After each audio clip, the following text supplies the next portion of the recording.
1시간 안에 소주 2병을 홀로 비웠던 그날, 남편이 장인 장례식에도 안 온다고 했을 때 결심했어요.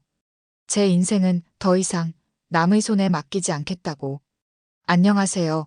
저는 경상남도 하동에서 태어나 자란 38서진이라고 합니다. 섬진강이 유유히 흐르고 지리산이 품어주는 그곳에서 외동딸로 자랐어요. 우리 집은 넉넉하진 않았지만 부모님 사랑만큼은 넘쳐났죠.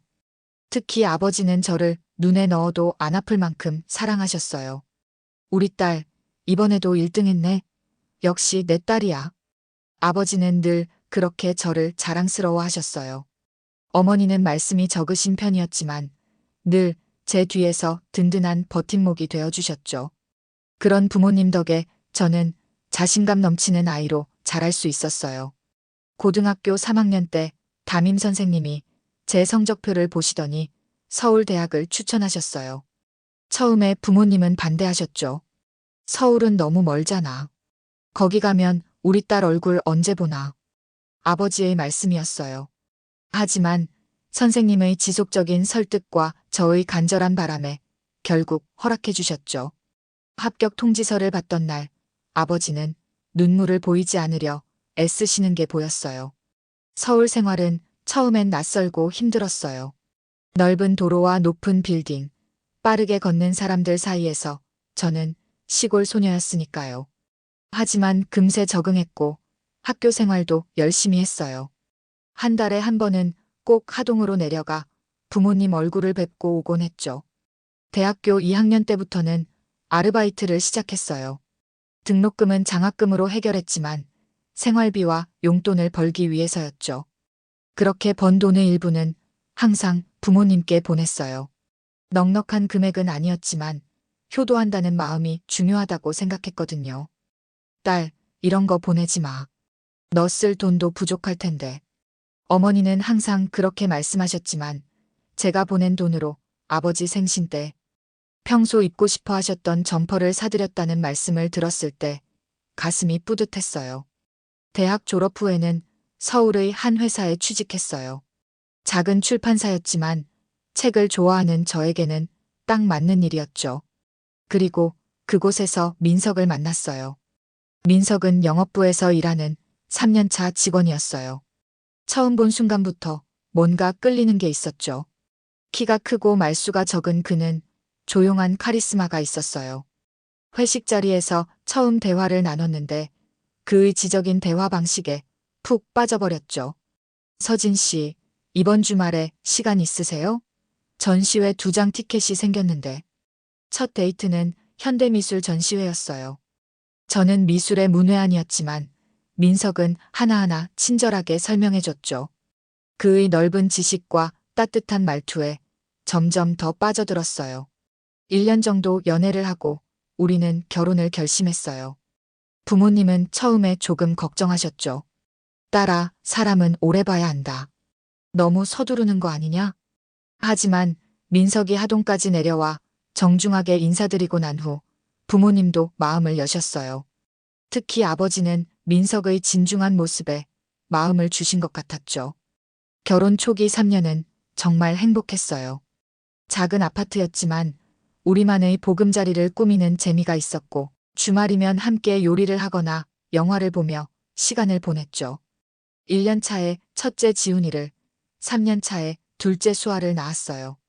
육아와 일을 병행하는 게 힘들었지만 민석도 적극적으로 도와줬어요. 당신이 힘들까봐 걱정됐어. 내가 애기 재워놓을 테니 좀 쉬어.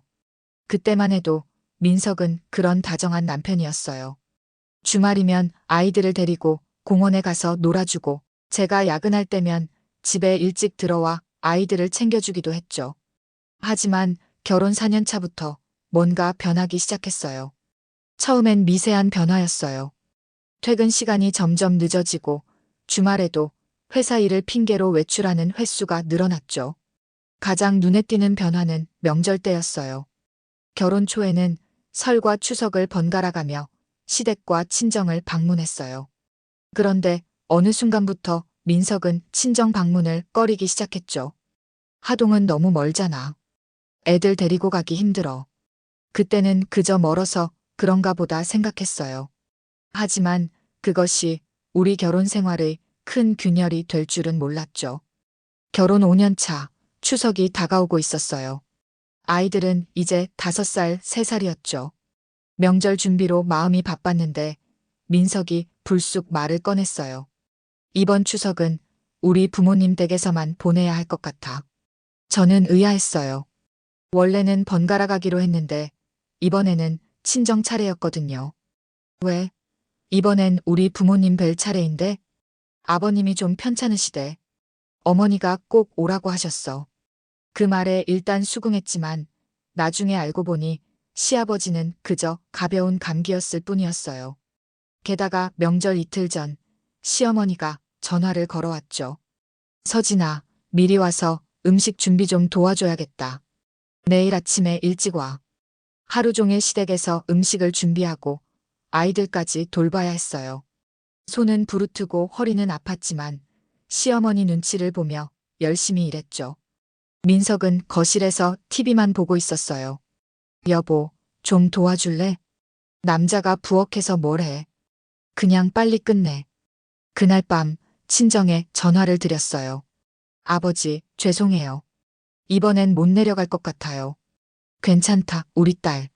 시댁 일이 바쁘면 어쩔 수 없지. 다음에 와.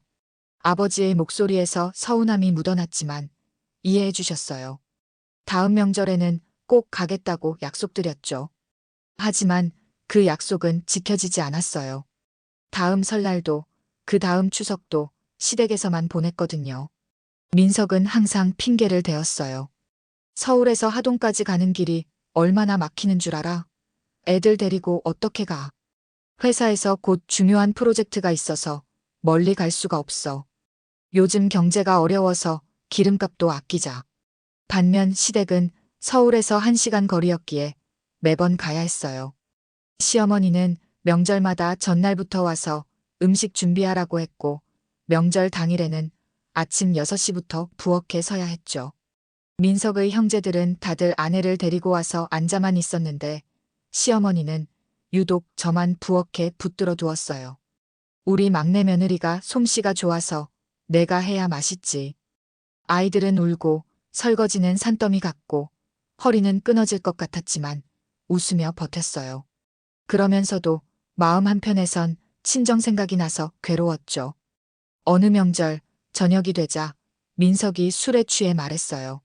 솔직히 당신네 집에 가기 싫어. 너무 시골이라 불편하잖아. 거기 가면 할 것도 없고. 그 말에 가슴이 철렁했어요.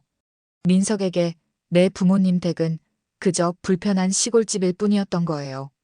하지만 저에겐 그곳이 정든 고향이고 부모님이 계신 곳인데. 그래도 내 부모님인데. 부모님 좋아하면 혼자 가. 나 없이. 그 말을 듣는 순간 뭔가 깨달았어요. 민석에게 내 가족은 중요하지 않다는 것을. 내 마음도 별로 중요하지 않다는 것을. 그날 밤 많이 울었어요. 하지만 아직은 참았죠. 아이들이 어리니까, 가정을 지켜야 하니까 하는 핑계를 대며. 그때는 몰랐어요. 이 작은 갈등이 얼마나 큰 상처로 번질지. 그해 가을, 평범한 화요일 아침이었어요. 출근 준비를 하고 있는데 친정 어머니에게서 전화가 왔어요. 목소리가 떨리고 있었죠. 서진아. 아버지가. 어머니의 흐느끼는 소리에 가슴이 덜컥 내려앉았어요. 아버지가 논에서 일하시다 갑자기 쓰러지셨대요. 뇌출혈이었어요. 구급차로 병원에 실려갔지만 상태가 너무 위중하다고 했죠. 지금 당장 내려와야 해. 아버지가 위험해. 전화를 끊자마자 민석에게 상황을 설명했어요. 여보, 아버지가 뇌출혈로 쓰러지셨대. 당장 하동에 내려가야 해. 민석은 커피를 마시며 담담하게 대답했어요. 나는 오늘 중요한 미팅이 있어서 못 갈 것 같은데. 그 말에 귀를 의심했어요. 지금 장인어른이 위독하시다는데 미팅이 더 중요해? 회사에서 내가 발표를 맡았어. 빠지면 큰일 나. 충격에 말을 잇지 못했어요. 그동안 서운했던 일들이 한꺼번에 밀려왔죠. 그래, 알았어. 나 혼자 갈게. 아이들은 내가 어린이집에 데려다 주고 서둘러 짐을 챙겨 터미널로 향했어요. 버스 안에서 내내 울었죠. 아버지 걱정도 됐지만 민석의 냉담한 태도가 더 가슴 아팠어요. 하동에 도착했을 때 아버지는 이미 의식이 없는 상태였어요. 중환자실 유리창 너머로 보이는 아버지는 온갖 관에 연결된 채 누워 계셨죠. 늘 건강하고 의젓하셨던 아버지가 그렇게 작아 보일 수 있다니. 밤새 어머니와 병원에서 지켰어요. 아침이 되자 의사 선생님이 찾아왔죠. 죄송합니다. 더 이상 소생 가능성이 없습니다. 가족들 의견을 모아주세요. 그 말을 들은 어머니는 그 자리에 주저앉으셨어요. 저도 무너질 것 같았지만 어머니를 부축해야 했죠. 그날 오후 아버지는 결국 돌아가셨어요. 마지막까지 한마디 말씀도 못 나누고 민석에게 전화했어요. 여보, 아버지가 돌아가셨어. 장례식 준비해야 해. 어서 내려와줘. 정말 안타깝네. 근데 지금 프로젝트가 중요한 시점이라. 속에서 무언가 부글부글 끓어오르는 느낌이었어요. 내 아버지 장례식인데 올 수 없다고? 정말? 진짜 미안해. 하지만 이번 프로젝트 성공하면 승진할 수도 있어. 회사에서 너무 중요한 시기야. 전화를 끊고 한참을 울었어요. 내 인생의 가장 큰 슬픔 속에서 가장 가까운 사람에게 위로받지 못한다는 건 어떤 느낌인지 아세요? 배신감, 분노, 허탈함이 한꺼번에 밀려왔죠. 장례식 3일 내내 민석은 오지 않았어요. 친척들이 사위는 어디 있냐고 물을 때마다 회사 일이 바쁘다고 둘러댔죠. 부끄러웠어요. 하지만 그보다 더 가슴 아픈 건 아버지의 마지막을 함께하지 못한다는 사실이었어요. 발인 날 아버지를 떠나보내고 집으로 돌아왔을 때 민석은 소파에서 TV를 보고 있었어요. 다녀왔어? 힘들었지? 마치 제가 출장이라도 다녀온 것처럼 말하더군요. 그 순간 가슴속에 뭔가가 확 식었어요. 이 사람과 나는 정말 부부인가? 서로를 위하고 아끼는 관계인가? 아버지 장례식에 참석하지 않은 이유를 다시 설명해 줄래? 이미 말했잖아. 회사에서 중요한 발표가 있었다고. 사흘 동안 계속 발표했어. 그게 아니라 준비하고 뒷정리하고 그랬지. 더는 설명을 듣고 싶지 않았어요. 말 한마디 더 들으면 내가 무너질 것 같았거든요. 그날 밤 저는 아이들 방에서 잤어요. 민석과 같은 침대에 누울 수가 없었죠. 다음 날 출근해서 알게 됐어요. 민석의 팀은 그 발표가 끝난 후 회식을 했고 이틀째는 골프장에 단체로 갔다고. 장인 장례식보다 골프가 중요했던 거예요. 그때 제 마음속에 조그만 씨앗이 심어졌어요. 언젠가는 이 빚을 꼭 갚겠다는 복수심 같은 거였죠. 하지만 아직은 때가 아니었어요. 아이들이 너무 어렸고 제 마음의 준비도 되지 않았으니까요. 아버지가 돌아가신 후 어머니는 혼자 하동집에 남으셨어요. 주말마다 내려가고 싶었지만 민석은 여전히 반대했죠. 주말에는 좀 쉬어야지. 일주일 내내 일하고 육아하고 힘들잖아. 제 피로를 걱정하는 척하면서 사실은 자기가 아이들을 봐야 하니까 싫은 거였죠. 그래서 한 달에 한 번만 혼자 내려갔어요. 그마저도 아침 일찍 내려갔다가 저녁 막차로 올라와야 했죠. 명절은 더 심했어요. 아버지가 돌아가신 후 첫 명절, 당연히 홀로 계신 어머니를 찾아뵈어야 한다고 생각했어요. 이번 추석은 친정에 가야 해. 엄마가 혼자시잖아. 당신 엄마는 동네 사람들도 있고 친척들도 찾아갈 거 아냐. 우리 부모님은 우리만 기다리신다고. 지난번엔 아버지 장례식에도 안 왔으면서 이번엔 꼭 같이 가자. 제발. 애원하다시피 했지만 민석은 듣지 않았어요. 난 안 갈 거야. 당신이 가고 싶으면 혼자 가. 결국 저 혼자 아이들을 데리고 하동에 내려갔어요. 어머니는 기뻐하셨지만 저는 마음이 무거웠죠. 남편 없이 온 며느리와 손주들을 보며 이웃들이 수군거리는 것 같았거든요. 집에 돌아오자 민석은 친구들과 술을 마시고 늦게 들어왔어요. 잘 다녀왔어? 나도 친구들이랑 즐겁게 보냈어.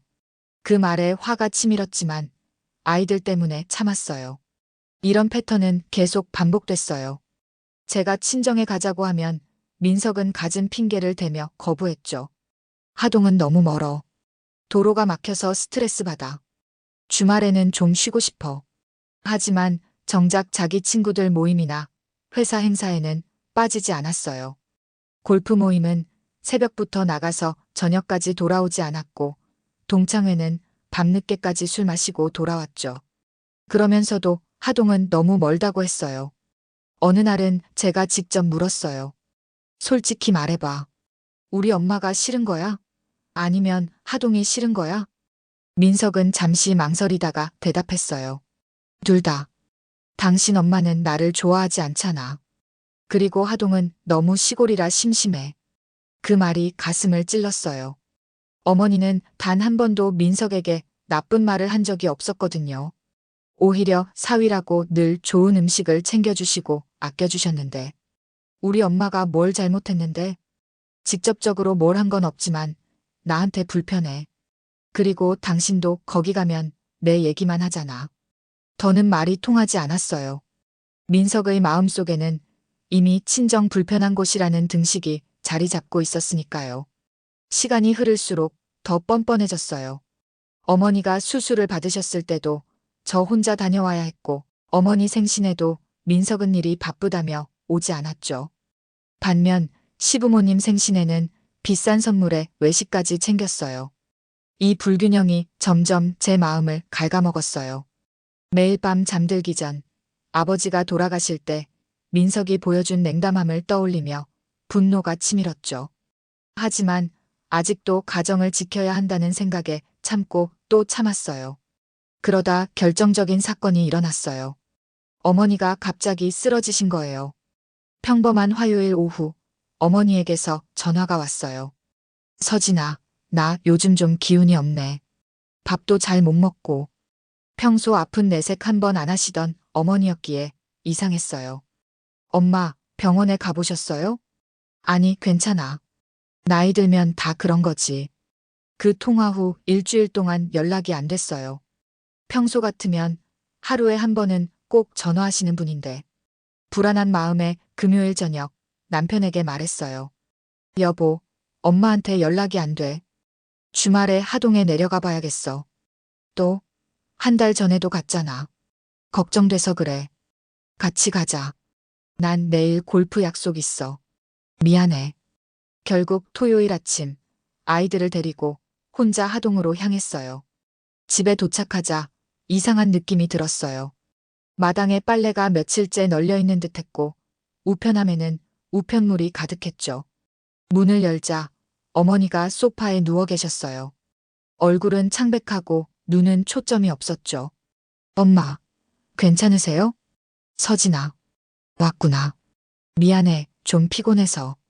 당장 구급차를 불러 병원으로 갔어요. 진찰 결과는 충격적이었죠. 어머님 간에 종양이 발견됐습니다. 검사가 더 필요하지만 간암일 가능성이 높습니다. 그 자리에서 주저앉을 뻔했어요. 어머니는 자신의 병을 얼마나 알고 계셨을까요? 혼자서 얼마나 두려우셨을까요? 엄마, 왜 말씀 안 하셨어요? 너 걱정할까봐. 그리고 바쁜데 내려오라고 하기 미안했지. 그 말을 듣는 순간 가슴이 찢어지는 것 같았어요. 내가 얼마나 불효를 했으면 병든 어머니가 나를 걱정해 아픔을 숨기실까요? 당장 민석에게 전화했어요. 여보, 엄마가 간암이야. 지금 병원에 있어. 정말? 많이 심각해? 의사 선생님이 상태가 안 좋다고 해. 빨리 내려와줘. 잠시 침묵이 흐른 뒤 민석이 말했어요. 오늘은 힘들 것 같아. 내일 골프 끝나고 생각해 볼게. 그 순간 뭔가가 확 끊어졌어요. 더는 참을 수 없었죠. 골프가 우선이야? 내 어머니가 암으로 누워 계신데? 그게 아니라 친구들과 약속이 있어서. 약속? 아버지 장례식 때도 회사 일이 중요하다더니 이번엔 골프 약속이 중요해? 그래, 알았어. 더는 기대하지 않을게. 전화를 끊고 울었어요. 그 순간 결심했죠. 더는 이런 관계를 유지할 필요가 없다고. 병원에서 며칠을 지내며 검사를 받았어요. 결과는 최악이었죠. 간암 3기, 이미 많이 진행된 상태였어요. 수술과 항암 치료가 필요했지만 완치 가능성은 낮다고 했죠. 수술에도 5년 생존율이 30% 정도입니다. 절망적이었지만 포기할 수 없었어요. 어머니를 서울로 모시고 와서 좋은 병원에서 치료받게 하고 싶었죠. 집에 돌아와 민석에게 말했어요. 엄마를 우리 집에 모시고 치료받게 하고 싶어. 민석의 표정이 굳었어요. 우리 집? 여기 공간도 없잖아. 그리고 당신도 일하는데 어떻게 간병해? 내가 휴직할게. 엄마 병간호가 우선이야. 휴직? 미쳤어? 그럼 누가 돈을 벌어? 지금 돈 얘기하는 거야? 내 어머니 생사가 달린 문제인데? 격렬한 말다툼이 이어졌어요. 민석은 끝내 반대했고 저는 단호했죠. 그래, 당신이 반대하면 나 혼자 결정할게. 나는 엄마를 서울로 모시고 치료해 드릴 거야. 당신이 싫으면 따로 살자. 민석은 제 눈을 똑바로 보더니 말했어요. 정말 그럴 거야? 가정을 포기할 거냐고? 가정? 당신이 우리 가정을 소중히 여긴 적 있어? 내 부모님을 한 번이라도 가족으로 생각해 본 적 있어? 그날 밤 저는 결정을 내렸어요. 더는 이런 삶을 살지 않겠다고. 어머니를 위해, 그리고 제 자신을 위해. 설날이 다가오고 있었어요. 어머니의 간암 진단 후 저희는 서울에서의 전문적인 치료가 필요하다고 판단했고 작은 원룸을 구해 어머니를 모셔왔어요. 대학병원에서 항암 치료를 시작하셨고 저는 매일 퇴근 후 병원에 들러 어머니를 돌봤죠. 민석은 여전히 무관심했어요. 어머니가 서울에 오신 지 한 달이 지났지만 단 한 번도 병원에 오지 않았거든요. 여보, 이번 주말에는 우리 어머니 병원에 같이 가줬으면 좋겠어. 미안해. 골프 약속 있어. 다음에 갈게. 그 다음에는 절대 오지 않았어요. 제가 어머니 병간호로 지쳐가는 동안 민석의 일상은 변함없이 흘러갔죠. 설날 이틀 전 시어머니에게서 전화가 왔어요. 서진아, 올해도 설날 전날 와서 음식 준비해야 해. 큰며느리가 출산한다고 못 온대. 심호흡을 했어요. 매년 반복되는 일이었지만 이번에는 상황이 달랐죠. 어머니, 죄송하지만 올해는 어려울 것 같아요. 제 어머니가 서울에서 항암 치료 중이라서요. 내 친정어머니가 여기 서울에 와 있다고? 그럼 더 잘 됐네. 멀리 안 가도 되니까 설날 음식 준비하는데 문제 없겠다. 그 말에 할 말을 잃었어요. 어머니의 투병이 그저 편리한 상황으로만 보이다니. 어머니, 항암 치료 중인 환자를 혼자 두고 갈 수 없어요. 제가 간병해야 해요. 병원에 간병인 쓰면 되잖아. 명절은 시댁이 우선이야. 그 말에 열이 확 올랐어요. 5년 동안 참아왔던 분노가 한꺼번에 치밀어 올랐죠. 어머니, 정말 그렇게 생각하세요? 제 어머니의 병간호가 미룰 수 있는 일인가요? 전화를 끊고 집으로 돌아와 민석을 기다렸어요. 퇴근 후 들어온 민석에게 상황을 설명했죠. 여보, 올해 설날은 어머니 병간호 때문에 시댁에 못 갈 것 같아. 민석의 표정이 굳었어요. 안 돼. 우리 어머니가 벌써 음식 준비 계획을 다 세우셨어. 당신 어머니 계획보다 내 어머니 생명이 더 중요하지 않아? 서진아, 현실적으로 생각해봐. 당신 어머니는 이미 말기암이잖아. 솔직히 얼마 못 사실 텐데. 그 말을 듣는 순간 뭔가가 확 끊어지는 느낌이었어요. 여태껏 참아왔던 모든 것이 무의미하게 느껴졌죠. 방금 뭐라고 했어? 내 어머니가 곧 돌아가실 거라고? 그래서 당신 가족 행사가 더 중요하다고? 그게 아니라 현실적으로. 그만해. 더는 듣고 싶지 않아. 바로 아이들 방으로 가서 짐을 싸기 시작했어요. 민석이 따라와 물었죠. 뭐 하는 거야? 결정했어. 더는 이런 식으로 살지 않을 거야. 어머니와 아이들을 데리고 원룸으로 갈 거야. 뭐, 아이들까지 데려간다고? 안 돼. 왜? 당신이 아이들 돌볼 거야? 지금까지 얼마나 신경 썼어? 민석은 당황한 듯 했어요. 저는 결연히 말했죠. 아버지 돌아가셨을 때 당신이 보여준 태도, 매번 명절마다 친정을 무시한 모습, 그리고 이제 어머니 병환까지. 더는 참을 수 없어. 아이들을 깨워 옷을 입히고 중요한 짐만 챙겼어요. 다행히 아이들은 잠결에 순순히 따라주었죠. 엄마, 어디 가요? 할머니 계신 대로 가자. 할머니가 많이 아프셔. 현관문을 나서려는데 민석이 막아섰어요. 서진아, 제발 이러지 마. 애들만이라도. 비켜줘. 내 선택은 확고해. 민석의 눈에는 당혹감이 가득했어요. 처음으로 제가 강하게 나오니 어쩔 줄 몰라 했죠. 그래, 가. 하지만 곧 돌아오게 될 거야. 현실을 직시해. 그 말을 뒤로 하고 아이들과 함께 택시를 타고 어머니가 계신 원룸으로 향했어요. 한밤중이었지만 마음은 오히려 편안했죠. 5년 만에 처음으로 제 의지대로 행동하는 것 같았거든요. 원룸으로 가는 길에 시어머니에게서 전화가 왔어요. 서진아, 민석이가 너희가 나갔다고 하는데 정말이니? 네, 어머니. 제 어머니 병간호를 위해 아이들과 함께 나왔습니다. 설날은 어떡하고? 음식은 누가 준비해? 그 말에 웃음이 났어요.